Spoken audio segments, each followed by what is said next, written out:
کلام مقدس میں کئی عظیم رہنماؤں اور نبی گزرے ہیں، مگر چند ہی ایسے ہیں جن کا اثر موسیٰ نبی کی مانند رہا ہو۔ وہ غلامی اور ظلم و ستم کے عالم میں پیدا ہوا، مگر خدا کی قدرت سے ایک عظیم رہنما بنا۔ مگر وہ ایسی عظیم شخصیت کیسے بنا؟ اس نے کن آزمائشوں کا سامنا کیا اور ہم اس کی زندگی سے کیا سبق سیکھ سکتے ہیں؟ یہ ویڈیو موسیٰ کی زندگی کا جائزہ لے گی اور ان سبقوں کو دریافت کرے گی جو ہم اس کے حیرت انگیز سفر سے سیکھ سکتے ہیں۔ مگر موسیٰ کی ابتدائی زندگی پر نظر ڈالنے سے پہلے ضروری ہے کہ ہم بنی اسرائیل کے مصر میں داخل ہونے کی تاریخ کو مختصر طور پر سمجھیں تاکہ پس منظر واضح ہو۔ پیدائش کی کتاب میں مذکور ہے کہ عظیم قحط زمین پر آیا اور خدا نے یوسف نامی ایک عبرانی شخص کو جسے اس کے بھائیوں نے غلامی میں بیچ دیا تھا استعمال کیا تاکہ وہ مصر کو قحط سے بچا سکے۔ بنی اسرائیل مصر میں آباد ہو گئے اور یوسف کی خدمات کے صلے میں مصریوں نے عزت و احترام دیا۔ مگر جب یوسف کا انتقال ہوا تو حالات بدلنے لگے۔ خدا نے ابراہیم کی نسل کو بڑھایا اور عبرانیوں کی تعداد مصر میں بہت زیادہ ہو گئی۔ وہ تعداد میں بڑھتے گئے اور مصری معاملات میں اثر و رسوخ حاصل کرنے لگے۔ جب ایک نیا فرعون تخت نشین ہوا جو یوسف اور اس کی خدمات سے بے خبر تھا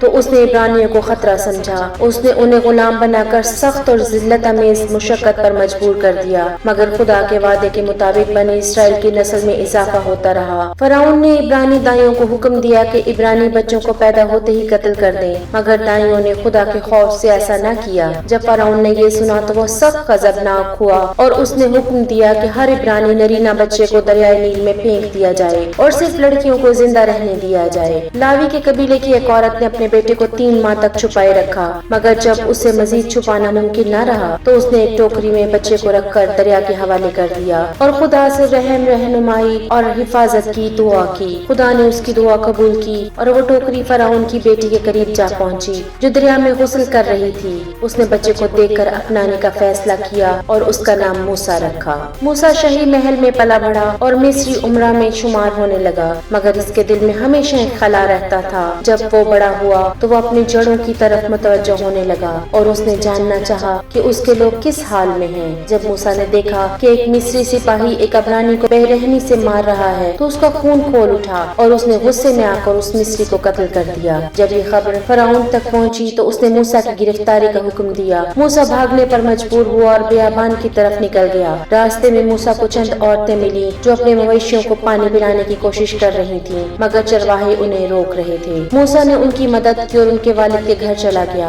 ان کے والد نے اس احسان کے بدلے موسیٰ کو اپنے ساتھ رہنے کی دعوت دی اور اپنی بیٹی صفورہ کا نکاح اس سے کر دیا۔ موسیٰ نے وہیں بسیرا اختیار کیا اور اس کا ایک بیٹا پیدا ہوا، لیکن اس دوران بنی اسرائیل کی حالت مزید بدتر ہو گئی۔ ایک نیا فرعون آیا جو ان کے لیے پہلے سے زیادہ سخت ثابت ہوا۔ بنی اسرائیل نے خدا کو مدد کے لیے پکارا اور خدا نے ان کی دعا سن لی۔ خدا نے موسیٰ پر کوہ حرا پر ایک جلتی ہوئی جھاڑی کے ذریعے ظاہر ہو کر فرمایا کہ اپنے لوگوں کی فریاد سن چکا ہے اور موسیٰ کو ان کی نجات کا ذریعہ بنائے گا۔ موسیٰ نے بہانے کیے کہ وہ اس کام کے قابل نہیں، مگر خدا نے اسے نشانات دکھا کر یقین دلایا کہ وہ اس کے ساتھ ہوگا۔ موسیٰ اپنے بھائی ہارون کے ساتھ فرعون کے دربار میں پہنچا اور خدا کے پیغام کو پہنچایا، میرے لوگوں کو جانے دو، مگر فرعون ضد پر اڑا رہا۔ تب خدا نے مصریوں پر 10 خوفناک آفتیں نازل کی، جیسے پانی خون میں بدل گیا، مینڈکوں کی آفت، جوؤں اور مچھر کی آفت، مکھیوں کی آفت، مویشیوں کی ہلاکت، پھوڑے اور زخم، شدید ژالہ باری، ٹڈیوں کی الغار اور آگ، تاریکی اور پیلوٹے بیٹوں کی ہلاکت۔ جب خدا کا قہر اپنی انتہا کو پہنچا تو فرعون نے بنی اسرائیل کو جانے دیا۔ موسیٰ کی قیادت میں ہزاروں عبرانی مصر سے نکلے اور بیابان کی طرف روانہ ہوئے، مگر فرعون نے اپنا ارادہ بدل لیا اور اپنی فوجوں کو ان کے پیچھے بھیج دیا۔ تب خدا نے موسیٰ کو بحر کلزم کے کنارے کھڑے ہو کر اپنا عصا اٹھانے کا حکم دیا اور پانی 2 حصوں میں بٹ گیا، جس سے بنی اسرائیل خشک زمین پر چل کر پار ہو گئے۔ جب فرعون اور اس کے سپاہی ان کے پیچھے گئے تو خدا نے سمندر کو بند کر دیا اور وہ سب غرق ہو گئے۔ بنی اسرائیل نے خدا کی حمد کی اور موسیٰ کی قیادت کو سراہا، لیکن بیابان میں بنی اسرائیل کی آزمائش ختم نہ ہوئی۔ وہ بھوک اور پیاس سے گھبرا گئے اور خدا